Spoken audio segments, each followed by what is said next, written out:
मित्रांनो, आता तुमच्या स्मार्टफोनमध्ये इंटरनेट वापरणे किंवा घरी वायफाय वापरणे हे आता पूर्वीच्या दिवसांच्या तुलनेत अतिशय सोपं आहे. पूर्वीच्या काळी लोकांना इंटरनेट ऍक्सेस करण्यासाठी वायर्सच्या मदतीने त्यांचे कम्प्युटर्स कनेक्ट करावे लागायचे, पण आता आपल्यासाठी वायरलेस इंटरनेट उपलब्ध आहे. आपल्या लॅपटॉप मधील, स्मार्टफोन आणि इतर डिव्हाइसेस मधील वायरलेस इंटरनेट कनेक्शनची सुविधा उपयोगी आहे.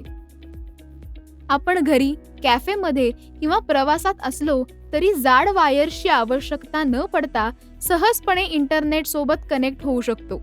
या सध्याच्या वायरलेस कनेक्टिव्हिटीमुळे आपण कनेक्टेड राहण्याच्या व माहिती ऍक्सेस करण्याच्या पद्धतीमध्ये क्रांती घडून आली आहे व त्यामुळे आपले जीवन अधिक फ्लेक्झिबल आणि सोयीचे झाले आहे. आता या एक्सप्लेनेशनच्या आधारे इथे एक मल्टिपल चॉईस क्वेश्चन आहे. डॅशने कम्युनिकेशन आणि कम्प्युटर सिस्टीममध्ये मोठे बदल घडवून आणले आहेत आणि पर्याय आहेत internet, network, wireless revolution, LAN.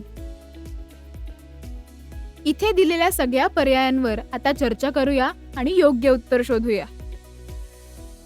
Internet हे अब्जावधी डिव्हाइसेसना जोडणारे जागतिक नेटवर्क आहे.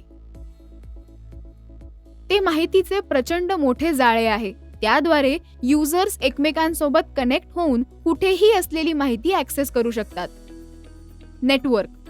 नेटवर्क म्हणजे एकमेकांशी जोडलेल्या अशा डिव्हाइसेस किंवा कम्प्युटर्सचा समूह असतो जे एकमेकांशी कम्युनिकेट करून रिसोर्सेस शेअर करू शकतात. ते घरातील नेटवर्क सारखे स्थानिक किंवा इंटरनेट सारखे जागतिक असू शकते.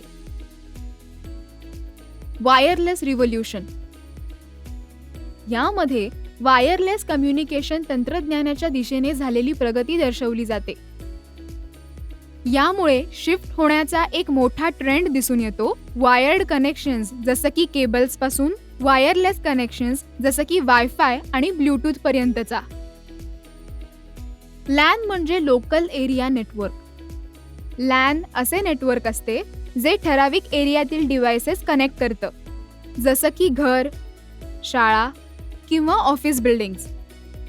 त्याद्वारे जवळ असलेल्या डिव्हाइसेसमध्ये कम्युनिकेशन आणि रिसोर्सेसचे शेअरिंग शक्य होते. त्यामुळे योग्य उत्तर वायरलेस रिव्होल्यूशन हे आहे. आपण कशा प्रकारे कम्युनिकेट करतो ह्यामध्ये त्यामुळे मोठे बदल होत आहेत. वायरलेस टेक्नॉलॉजीच्या दिशेने होत असलेला मोठा बदल ही संकल्पना दर्शवते. इंटरनेट आणि नेटवर्कच्या केबलच्या जंजाळामध्ये त्रस्त होण्याच्या ऐवजी आता वायरलेस क्रांतीचा अंगीकार करा, म्हणजे अधिक स्वातंत्र्य मिळेल. वायर्सच्या जंजाळापासून मुक्ती मिळेल आणि प्रत्यक्ष जोडले जाण्याची गरज नसलेले एकत्र चॅट करू शकणारे व सोबत काम करू शकणारे डिव्हाइसेस वापरता येतील.